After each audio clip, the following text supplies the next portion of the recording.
Hope आप लोगों को स्क्रीन दिख रहा होगा। So will be talking about myths related to breast cancer. Breast cancer के बारे में कौन सी धारणाएं हैं जो कि हम लोगों को ऐसा लगता है कि वो सही है, लेकिन वो सही नहीं है, और उनके बारे में हम डिस्कस करेंगे। सबसे पहला, breast pain is the most common sign of breast cancer.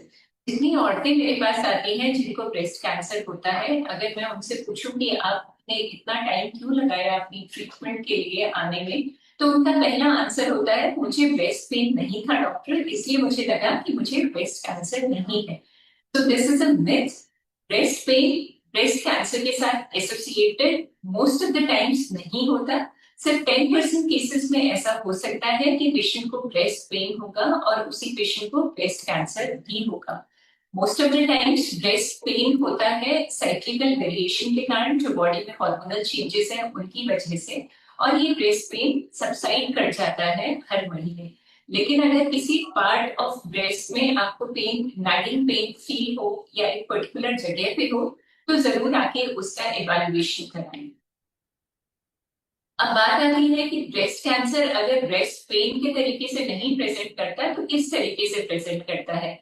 ये एक इंफोग्राफिक है जिसमें कि नींबुओं की सहायता से आपको बताया गया है, दर्शाया गया है कि ब्रेस्ट कैंसर के कॉमन साइंस क्या होते हैं और जो हमें पिक करने चाहिए।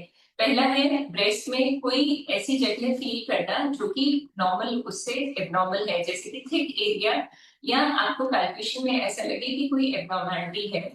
ब्रेस्ट में डिम्पलिंग होना, इसका मतलब है स्किन कहीं पे एक जगह से अंदर खिंच रही है। निपल में क्रस्टिंग हो जाना, निपल का रंग चेंज हो जाना या उस पर पपड़ी जैसी स्किन आ जाना। रेड और hotness in any part of the breast, breast में किसी एक जगह पे टेम्परेचर का चेंज हो जाना, ये मोस्ट कॉमन साइन होता है इन्फेक्शन का। लेकिन ब्रेस्ट कैंसर का भी एक सब टाइप है, inflammatory breast cancer, which can present in this way. Nipple से कोई फ्लूइड निकलना, मोस्टली अगर ब्लडी डिस्चार्ज है या ग्रीनिश ब्लैकिश डिस्चार्ज है तो उसको हमें इवैल्यूएट करवाना ही है। अगर स्किन में अल्सर्स हो गए हैं ब्रेस्ट में, तो वो भी एक साइन हो सकता है ब्रेस्ट कैंसर का। कोई हार्ड लंप, जैसे कि बीज को आप उंगलियों में कैसा फील करेंगे, वैसा अगर आपको कोई लंप ब्रेस्ट में लग रहा है तो for sure you should get it evaluated. This could be one sine of breast cancer. या फिर ब्रेस्ट की स्किन ऑरेंज की जैसी स्किन होती है, संतरे का जैसा सरफेस होता है जिसको हम ऑरेंज पील स्किन अपीयरेंस बोलते हैं ब्रेस्ट की। अगर वैसी स्किन की अपीयरेंस हो गई है तो वो भी एक सिम्टम हो सकता है ब्रेस्ट कैंसर का। अगर कोई चेंज इन शेप या साइज है ब्रेस्ट के, तो that could be one symptom.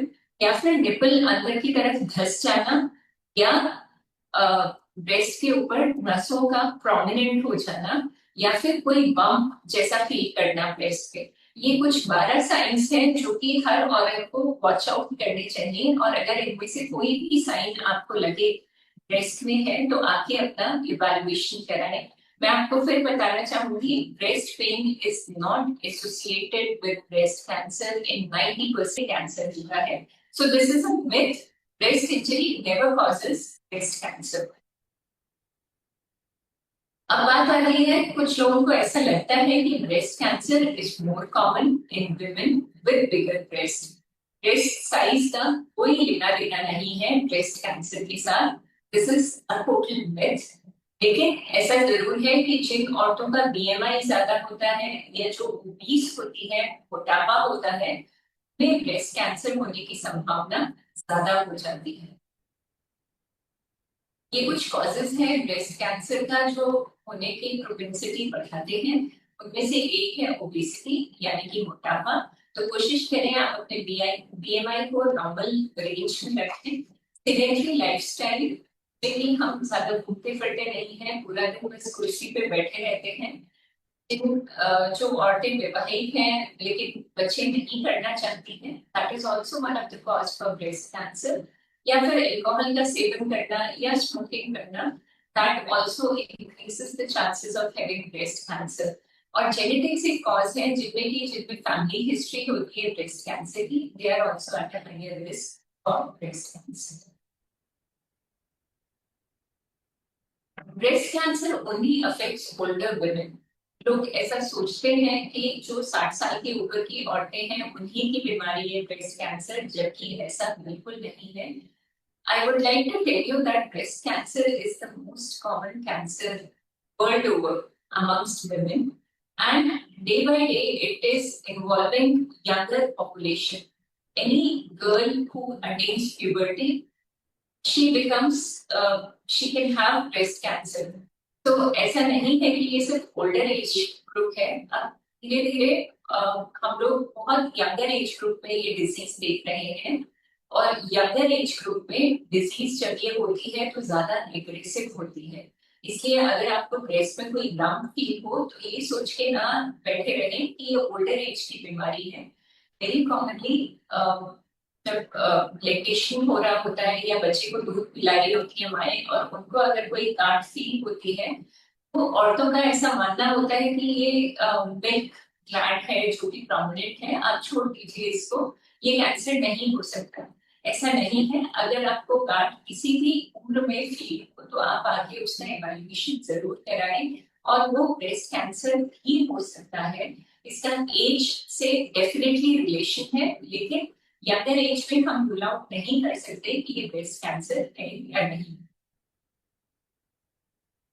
Consuming sugar causes breast cancer. काफी पहले ऐसा मानना था लोगों का कि अगर हम शुगर खाएं या ज्यादा खाएं तो उससे ब्रेस्ट कैंसर होने के चांसेस, लेकिन ऐसा नहीं है। अगर आप मॉडरेशन में, शुगर का डायरेक्ट रिलेशन कोई नहीं है ब्रेस्ट कैंसर के साथ, स्टडीज हैव प्रूवन दिस।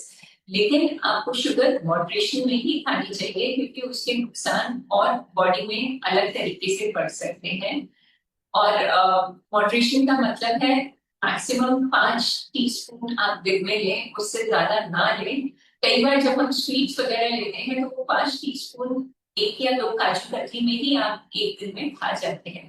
इसलिए अगर आप मिठाई खाएं तो उसको मॉडरेशन में खाएं, इंजॉय करके खाएं, और ये ना भूलें कि उसका इफेक्ट आपके बॉडी के वेट पे पड़ सकता है। फिर ऐसा मानना है कि all breast cancers are the same. It's totally a myth. All breast cancers are not the same. किसी पे जो ट्रीटमेंट काम किया है जरूरी नहीं है कि दूसरे आदमी पे भी वही ट्रीटमेंट काम करेगा। और ऐसा इसलिए है क्योंकि ब्रेस्ट कैंसर के सेल्स होते हैं जो वो अलग अलग किस्म के होते हैं, तो उनके बेसिस पे हम डायग्नोज करते हैं कि ये किस तरह का ब्रेस्ट कैंसर है। या तो कोई इंफ्लेमेटरी कैंसर हो सकता है, या आईबीसी हो सकता है, या फिर लॉब्यूलर कैंसर हो सकता है। सो ये सब डिपेंड करता है किस तरह की सेल्स उनके अंदर है, इन हिसाब से ट्रीटमेंट डिसाइड होता है। और सिर्फ सेल्स के बेसिस पे ही नहीं, उनके ऊपर किस तरह के जीन्स एक्सप्रेस हो रहे हैं, जिसको कि हम मार्कर्स के साथ